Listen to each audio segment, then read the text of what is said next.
Hello again, podcast world. I'm Ashley with the Civilian Marksmanship program, and we have an excellent new episode for you today where we'll learn a little more about our high-power rifle program and, more specifically, our high-power program manager. Brian Williams came on board with the CMP after a long career of his own in the grocery sector. Prior to his hiring, he had already made a name for himself in CMP circles as a talented competitor, especially with the vintage wood guns, earning his Distinguished Rifleman badge in 2012 and accruing several other overall wins at CMP Travel Games events and at the annual national matches at Camp Perry, including a few records here and there. As Highpower Manager, he's already overseen innovative additions to the rifle program, including a new class in the Vintage Sniper Team Match. Traditionally, only rifles before 1953 were allowed to be used in the event, but now, rifles issued between 1954 and 1974 will be permitted. Exciting news for those wanting to use those firearms in competition. He's also focused on getting electronic targets exclusively set at CMP events, instead of only during certain high-power matches, which is a concept often embraced by competitors, with the electronic target line's ability to speed up the match day and alleviate some of the physical requirements of competition, essentially eliminating the need for pulling targets in the pits, among other conveniences. For those interested in M1 Garand competition but struggling to find success on the firing line, you might want to perk up your ears. During the interview, I asked Brian to give us a few tips on how to fire the M1 competitively, and he brought up some pointers that might be helpful. After all, he does hold the current event record in the Garand match for the CMP New England Games and won the President's Garand match at the annual Camp Perry National Matches in 2018. Not to mention coming in second in 2019 before going on to win the National John C. Garand match that year and again in 2022. So he knows a thing or two about it. Speaking of the national matches, they are soon approaching. Can you believe it? We're already looking forward to welcoming everyone back to Port Clinton, Ohio and the historic Camp Perry Ranges July 11th through August 10th for the month-long series of rifle, pistol, and air gun competitions, as well as educational offerings for individuals of all experience levels. That's beginner to expert. For those thinking you may not qualify, you do. There's something for everyone at the national matches. New for 2024, whether competing in air gun or not, everyone attending the national matches should make their way over to the Gary Anderson CMP Competition Center, located on base, to check out our laser shot simulators, not only for fun, but for competition. This year, for the first time, we'll be hosting pistol and rifle steel challenge matches, all on our indoor simulator. No previous experience is required, and it's a great way to add a little extra enjoyment to your Camp Perry stay. Those rifle competitors looking for a little extra time on the firing line before July should consider signing up for our National Matches warm-up events, being held at Camp Perry and at our 500-acre outdoor facility, Talladega Marksmanship Park in Alabama. Camp Perry's warm-up events will be June 20th through the 23rd, while Talladega's will take place June 27th to the 30th. All warm-up matches will be held on CMP's outdoor line of electronic targets and will include a 2-person team match, 30-shot rifle match, 80-shot rifle match, 3x600 mid-range match, and an EIC service rifle match. If you're listening to this podcast right as it dropped, don't forget about our Talladega D-Day event June 6th through 9th. The event commemorates those brave Allied forces landing at Normandy Beach in France back in 1944 during World War II through fun and challenging vintage rifle competitions and 1911 as issued and military and police pistol matches. Always a wonderful event. This year, for the first time, Talladega D-Day will include a special shotgun event on Saturday, June 8th. The tournament includes 200 clays for 2-person teams held on Talladega's 15-station Sporting Clays Loop. It'll certainly be a fun alternative to rifle and pistol competition, so if you're in the area, be sure to stop in and check it out. And if you're listening to this podcast after June 8th and have already missed our Talladega D-Day event, no worries. The CMP has several other opportunities for you to enjoy. Check them all out on our website at www.thecmp.org. All right, enough with business. Let's hear from Brian. Here's my conversation with Brian Williams, legendary CMP rifle competitor and now CMP's Highpower Manager.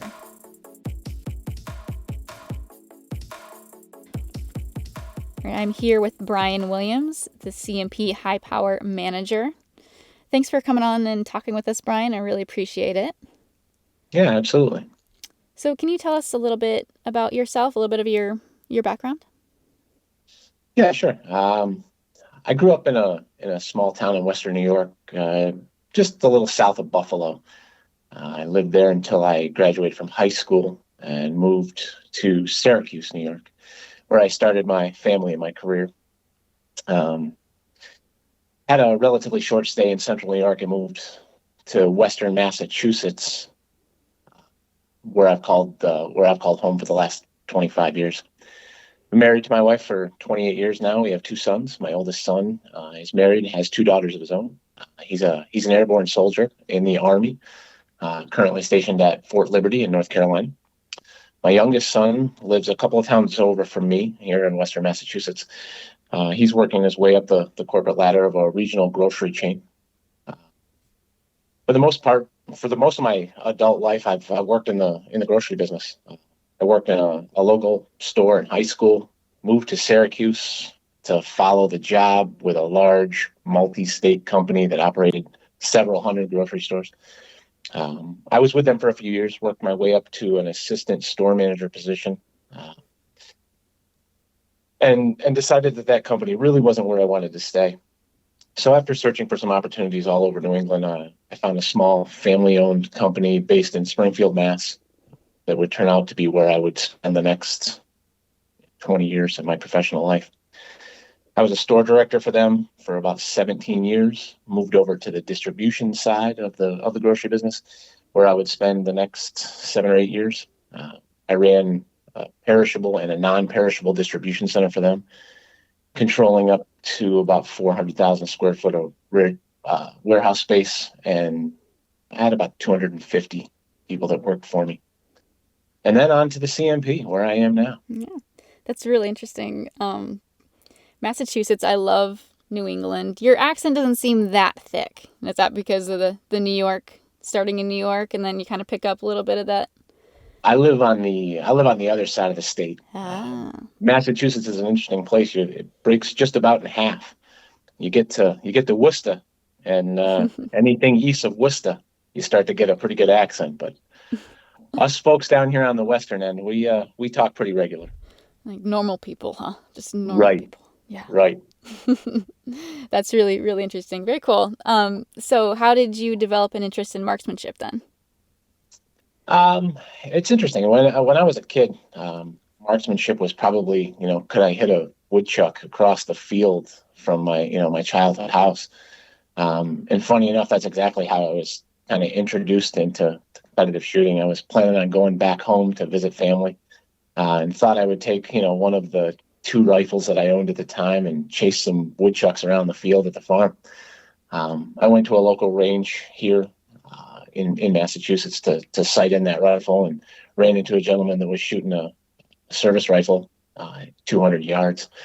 And I can remember thinking to myself while I was standing there, he's shooting an iron-sighted rifle at 200 yards. And he's standing. There's no way he's hitting that target. So I finished doing what I was doing, and I was cleaning up, and he had walked over to me and he said, "Hey, have you ever shot an AR-15 before?" And I said, No, I hadn't. And he said, "Well, today's the day. Let's give this a whirl." So he handed me the rifle, did about a 3-minute explanation of what he expected me to do, which included hitting the middle of a target that was 200 yards away with iron sights. So I gave it a shot. I shot 10 shots, slow fire standing, with him watching in a spotting scope. When I finished, I said, "How'd I do?" Interesting enough, he never told me what my score was, or even if I hit the target. He just said, "I need you to come back here, Sunday morning at 8:00, and you're going to shoot a rifle match with me." And I said, "Yeah, okay, but I don't have a rifle or ammo or anything like that." I barely got the words out of my mouth, and he said, "You just show up. I'll take care of everything you need." And that following Sunday, I shot the first high power match that I have ever shot, and that was in the summer of 2008. And I've been hooked ever since. Wow. So it all began with just someone that you happened to meet, and now look where you are. That's really interesting. Yeah. And I feel like that's kind of how the rifle community is, or the marksmanship community in general, I should say. They really just take people under their wing and share the interest with you. I think that's just really cool. I could make the case that the high power shooting community is some of the best group of people that I've ever been around. Mm-hmm. And then in that time, how did you first learn about the CMP? Um, I've been shooting some local reduced matches here in Western Mass, and kind of got talking to some of the guys in our little league that we shoot in, and they started telling me, "Hey, you should be working towards going distinguished." And at the time, I didn't even know what that meant. But after reading about it, wow, that's a pretty cool program. I'm like, yeah, I think I would like to try that. So in 2011, I decided I was going to go distinguished. If I was going to do that, I should probably go to Camp Perry for nationals. So my first exposure to the CMP was the national matches in 2011.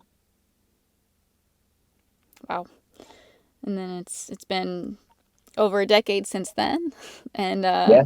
yeah, in that amount of time, you've gone from competitor to employee, and initially hired on as CMP's high power specialist, and now been named high power manager. How did that opportunity come about, and what does that job entail? That's an interesting question because I'm not really sure what the answer is. Um, as far as how I got involved, I've been going to the national matches for a good share of the travel games for several years, and I built some friendships with the CMP staff that ran the matches. And a few years ago, I was sitting at home, my wife and I were eating dinner, and my phone buzzed, and I got a message from one of the CMP girls, and she said, "Hey, how far are you from Manassas, Virginia?" And I'm thinking to myself at the time, I don't know, 600 miles, something like that. Mm. So at the time, CMP was doing a program they called Marksmanship 101, where they would travel to local clubs and do some training. And she had asked me if that was something that I would be interested in being a part of. I said, sure, I'd like to give that a try. So I went to Manassas and did some instruction and had a great time.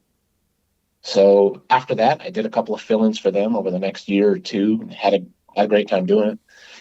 Um, at the national matches, there's an advanced clinic for competitors, and I was asked if I wanted to help a little bit with some of the segments in that clinic. I did, and that worked its way into becoming a member of the CMP rifle team. It was a group of some of the best high power shooters that I've ever been around. And I mean, I didn't even really feel like I belonged. But hey, somebody had to carry the gear and get lunches and things like that. So I was a part of that team. Um, while with that team, I was exposed to more of the operations side of the matches and was able to help out in more ways than just teaching classes. I kind of got involved with being a range officer and a line armor, and I was the guy who served food at the barbecue. You name it, I was willing to do it. So with all that backstory, I was traveling to the Talladega Marksmanship Park to help with some travel matches, and I was in the Atlanta airport. My phone rang, and it was my boss from my real job, and he had called me to tell me that there had been some reorganization with the company, and he wanted me to know that when I got back from vacation, we'd have to talk about where I would fit into the new structure. Mm. So I continued on with the travel match at Talladega. And the next day, I was talking to Christy Sewell, the programs chief, and I jokingly told her, I said, "Hey, when I get back home, I'm going to have to find a new job." And her response was, "Well, why don't you just come work for us?" And I didn't give it a great deal of thought. It was just I kind of laughed it off a little and got back to work. When I got home, I had a conversation with my wife about what was going on, and I told her that CMP might be an option. And immediately, her reaction was, "You should pursue that." Uh, I've worked in the grocery business my entire life, so I know nothing about working for a nonprofit company with a mission to promote marksmanship. So I was a fish out of water. Um, so I knew that I liked the organization. I knew that I loved the people. I knew that I'd get to work in an industry that I had a real passion for. So several months later, after a little bit of negotiating, here I am. As far as the job goes, I started full time at the national matches last year as the high power specialist. A few months ago, after some structural changes to the CMP, I was promoted to the high power manager. This is a position that's kind of new for the organization, so it's still developing. The things that take up most of my time are planning and implementing in the travel games. I'm involved in all of those. And I'll spend a great deal of time on the road at those events that we hold all across the country. There's also a good deal of effort that goes into getting one of those events up and running. Far more effort than I was aware of, to be honest. We're when not working on those events, I'm involved in the rules committee and answering competition or competitors' questions. And maybe one of the most important things in my mind is I can kind of give another competitor's view of things when decisions are being made.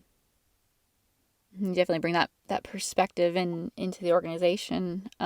Is there anything you've done to improve the high power program? And along those lines, do you have anything you hope to bring or implement into the program?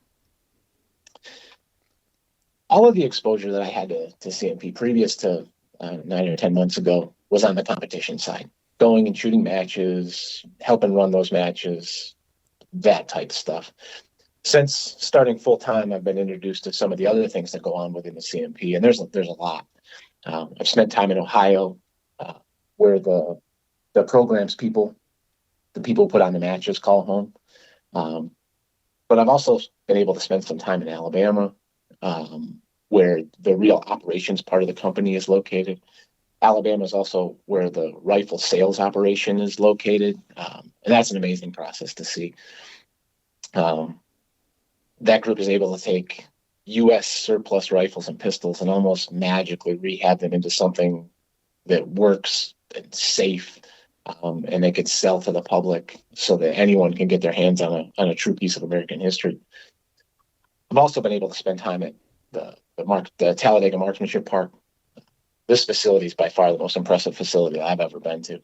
500 acres of rifle, pistol, shotgun ranges, state-of-the-art electronic rifle targets, amazing clubhouse, remarkable staff. It's if you haven't been there, it's definitely somewhere you need to go. As far as what I've been able to accomplish so far, there have been a couple things that I'm happy to be a part of. Helped with the development of the new vintage sniper class that debuted this year, which has been interesting. We've been able to shoot a few of those matches, and I think the interest is definitely high in that. I've been involved in trying to get the schedules of the travel games and the national matches to be as efficient as possible, so that competitors have the ability to shoot as many or as few matches as they'd like. As far as what's going on in the future, I would say my biggest focus is going to be trying to get the national matches converted over to electronic targets. It's a huge shift. There are so many moving parts to get this done, but I think it's an important. The time spent is very important, and will make the shooter experience so much better at the matches when we can get to a point where we're shooting on all electronics. So these electronic targets that you're trying to implement, as you mentioned, you go to a lot of the travel games, and you just recently were at the Eastern Games in North Carolina, where we tested out using electronic targets for use in our long range matches for the first time. How did that go? And is this something that we can expect for long range and other events in the future? Can we expect it going forward? Absolutely. Did we have a couple of bumps in North Carolina? We did, but we learned a few things, and that was the plan all along, was to try to get those targets out there and get some competitors' feedback and make sure that they work how we believe they should work, and we made improvements in all of that. I think that the experience that those shooters had shooting on electronic targets was very good, even with the few malfunctions that we had. But definitely we learned, and we're gonna upgrade the system so that going forward, we're gonna try to get on electronic targets for all across the course, long range, mid range, games, you name it. It's such a better experience not having to pull pits, being able to shoot much faster. The matches go so much faster. So I think it's definitely the direction that the company is going, and it's definitely the way that the industry is going too. I know a lot of competitors would appreciate if we could go fully to electronic targets, and I know that we are at the CMP are working very hard to to get that going. So appreciate your work on that. So it'll be making a lot of people happy, I'm sure. Absolutely. So I kind of want to go back to your time as a competitor a bit. As we talked about, you're somewhat of a staple at CMP events. And why did you decide to invest so much of your time in how, as someone, with a full-time job, in the grocery business, how did you invest so much of your time to traveling to all these events and practicing and everything involved with marksmanship competition? I think the thing that drew me to CMP events or competitive shooting, it's two things. Um, I love shooting competitively. Some people play golf, some people hike mountains, other things, but I love to shoot. I find a great deal of challenge in competitive shooting. It's also I find a great deal of satisfaction in being able to do it well. Um, the other thing that we mentioned actually at the beginning was that the people that we're associated with in this sport, the group of competitors, everybody has a passion for shooting. Uh, some of the best people that I've ever been around come from the shooting community. Um, if you've ever been involved with shooting at a CMP event, it's hard to explain. You travel from your home to some location that's possibly in the middle of nowhere, usually with a couple of buddies in tow. You spend a few days competing against some of the same people in this, and sometimes the competition gets pretty intense. But most of the other competitors are very like-minded to you. We like the same things. We dislike the same things. And every single one of them would be willing to give you the shirt off their back. There's a tremendous feeling of family at these events. And I think that's probably the reason that's the biggest reason that I enjoy doing what I'm doing, is the people. And your own family, your sons and your wife must be also very supportive of you to be able to go to these events and kind of pursue the passion that you enjoy so much. Absolutely.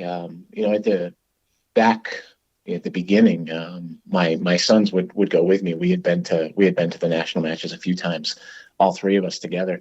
And life gets in the way for them, and they're young men, and they're trying to figure out where their life is going.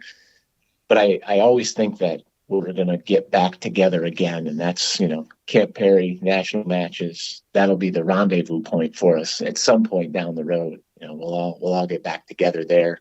We'll meet you at Perry next summer. That type thing. There's always Camp Perry. Right, right. So during your time competing, for those who may not know, you've been very modest about your abilities as a marksman. You did end up getting your distinguished badge and racking up a few national records and such. Can you list off some of your other accolades that you've collected over the years? Yeah, yeah. My my path has been a little bit different than a lot of the other competitive shooters, and because of that, my resume looks a little bit different. A great deal of people that I compete with and against have been shooting much longer than I have. I've also never had the chance to shoot in a formally coached program like others have been, shooting since they were kids. I've had to spend a great deal of time learning from my own mistakes, and I think that's one of the reasons that I love the sport so much. Is it's just me versus me, and when I approach shooting that way, I have been successful. I've got a couple of national records, which include vintage rifle, the M16 EIC match, national four-gun aggregate. I've got a few Massachusetts state championships in across the course and mid-range prone shooting. But one of the records that I have is the national four-gun aggregate. And if you don't know what that is, it's a combined score that's shot at the national matches. It includes the score from the John C. Garand match, the Springfield rifle match, the vintage rifle match, and the modern military rifle match. That match actually started in 2017, and I was able to win that title in 17, 18, 19. and then again in 22. And the 2 years that I didn't win, I finished second one year and third the other. So I go to nationals every year with my goal to win the 4-gun aggregate. And there's over 1,000 people that enter into that aggregate, and it takes 2 or 3 days to shoot all the matches. So all of the individual matches that make up the aggregate are just 30-shot matches, which is good and bad at the same time. On the good side, with 120 well-placed shots, you can score very well and have a shot at winning. On the bad side, it only takes 1 or 2 shots, and you can go from the top to the middle of the pile. And then you have to add into the fact that the conditions at Camp Barry can be very unpredictable, and you need to be on top of your game for several days straight. Due to the sheer just number of competitors at the national matches, it's almost impossible to shoot the same matches at the same time with the people that are challenging you for the top spots. So there can also be a little bit of a luck of the draw when it comes to who gets to shoot in the best conditions. Again, things that all make winning that title so satisfying. Yeah, and out of all the highlights of your career, is there anything in particular that you hold as a favorite moment or an important accomplishment? That's an interesting one. It's very hard to single out any specific thing, but I would say the most, I guess I would call it impactful accomplishment that I have would be winning the M16 EIC match at the national matches in 2011. This match was really the first success that I experienced in my shooting career. If you're not aware, this match is a modified excellence in competition match that's fired with an issued rifle and issued ammo. So the playing field is as level as possible. It comes down to the shooter and eliminates the advantages that can be gained with better equipment, things like that. This match also affords someone who doesn't have any points towards their distinguished rifleman badge the ability to win 4 introductory points and get them started towards their path to going distinguished, which is why I was shooting the match. That match tends to be attended by newer, I guess, less experienced shooters. This was the very first match that I'd ever shot at a national level. I believe there was 550 competitors in that match. I was able to win that match and set a national record at the same time, a record that still stands today. I think that this match set in motion what would be, it sounds corny, but a life-changing set of events for me. It surely made me want to continue shooting and continue to get better.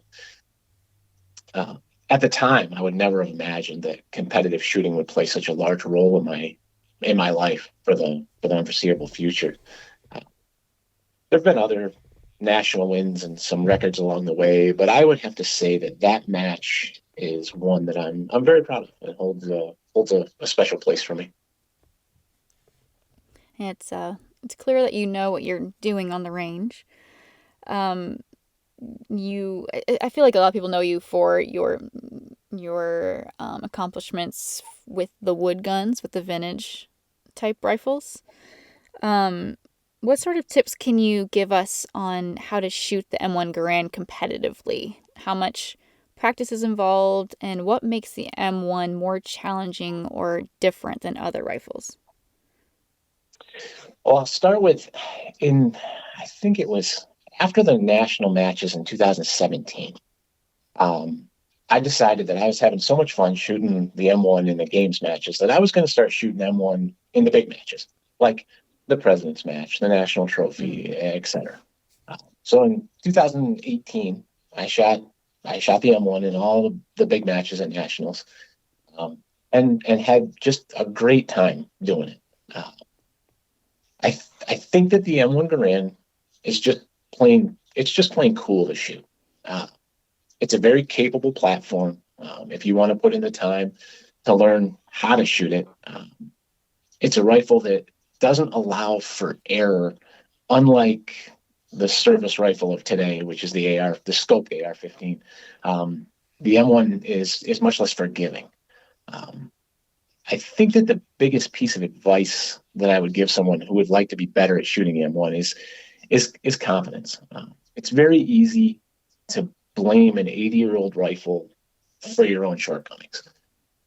When you talk to someone that is not a shooter and you try to explain to them to be successful is about 80% mental in this game, and they have a hard time believing it. On the other side, if you talk to someone who's been a successful shooter, they completely understand how important the mental side is of our sport. So it holds true that getting the correct confidence in yourself and your rifle is extremely important. Now, I'm not saying that you can just think yourself into being a good M1 shooter. It takes practice and discipline. But I don't think that success with the M1 is any harder than success with a service rifle. It's just a little different. My biggest advice would be honest with yourself. Make sure you place the blame for bad shots on the correct problem. In my experience, when I shoot a bad match with the M1, it wasn't the gun's fault. It was definitely an operator error. So where do you go from here? What other goals do you have for yourself as a competitor, as a human being, or what does your future look like? I find myself in a position now that I never would have thought that I'd be. I'm part of an organization that specializes in doing what I truly love to do. And by the way, I get to spend time with some of my favorite people in the world. I would say that my professional goals would be, I want to make a meaningful impact on the sport that I've come to love. It may sound a little corny, but I feel that there are very few people out there that can say that they're able to go to work every day doing something that they're passionate about. Outside of work, I have some shooting related goals that I'd like to work towards.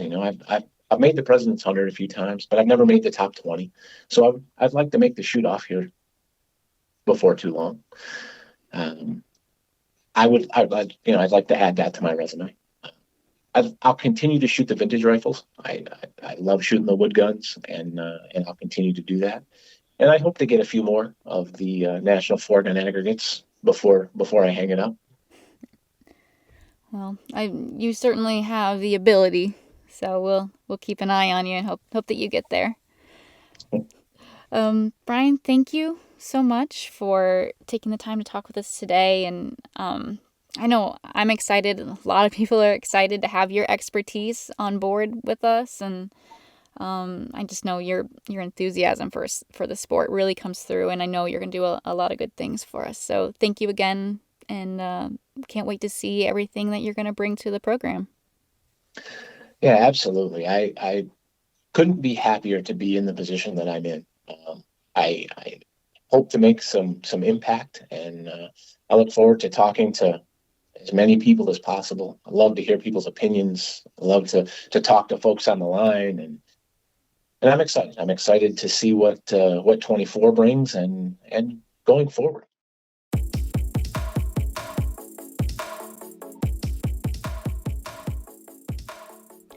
Thank you again to Brian for giving us a little insight into his life and the High Power program.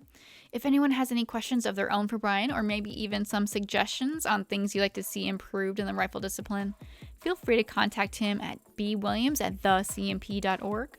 That's BWILLIAMS at thecmp.org. He's so easy to talk to, with such a calm and welcoming demeanor, and he genuinely wants to make our High Power program even better. So glad to have him as part of our team. And while you're sending out emails, and as we get back into these podcasts, please feel free to contact me at abrugnoni@thecmp.org.